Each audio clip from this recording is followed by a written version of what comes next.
Dans le second tome, le monde de Thomas est cette fois-ci menacé par la nature, les arbres qui se réveillent et qui s'élèvent contre toute la menace humaine portée sur l'écosystème et sur l'environnement Voilà, général. on sent bien, et les jeunes le sentent particulièrement fort, que ça ne peut plus durer comme ça, que les déforestations systématiques, faire n'importe quoi avec la terre, on sent bien que la terre se révolte, mais se révolte comme elle régule les attaques des autres prédateurs, les insectes, les animaux, les champignons.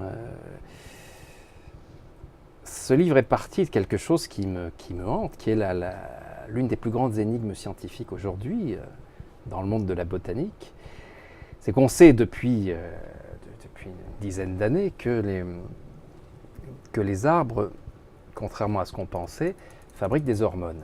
On pensait que c'était réservé vraiment au monde humain, animal, et que ces hormones leur permettent de réguler les attaques dont ils font l'objet par rapport aux insectes, aux chenilles, aux fourmis, à tout ça. C'est-à-dire qu'à un moment donné, ils vont stériliser des populations d'insectes. Par exemple, la punaise des bois, qui est tolérable à petite dose, si tout à coup ils se reproduisent trop, ça attaque et ça met en danger l'arbre. Donc là, l'arbre fabrique une hormone qui va perturber complètement le processus de reproduction chez les punaises et qui va ou bien les détruire, ou bien les empêcher de se reproduire, ou bien fabriquer des embryons qui ne sont pas viables. Ce que vous expliquez un peu dans votre livre. Et puis la grande découverte, la grande énigme, c'est qu'on a découvert des hormones comme la progestérone et l'œstrone qui sont typiques des femmes.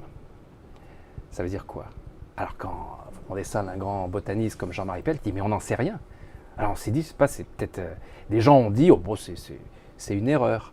Sauf que l'évolution de la nature ne procède jamais par erreur. Il y a toujours un but, dans le sens de l'évolution. C'est-à-dire qu'on va pour que ce soit plus utile, gagner du temps, gagner de la puissance, s'adapter au milieu. Mais c'est rarement par hasard qu'on se met à fabriquer des hormones féminines. Est-ce que l'arbre aurait décidé que l'être humain était son prédateur numéro 1 et qu'il fallait le neutraliser en le stérilisant? À partir de cette question-là, ma réponse de romancier se trouve dans ce livre-là. Et alors la question suivante, c'est comment réconcilier les arbres avec les hommes? Que faire? Et ça va être le rôle de Thomas.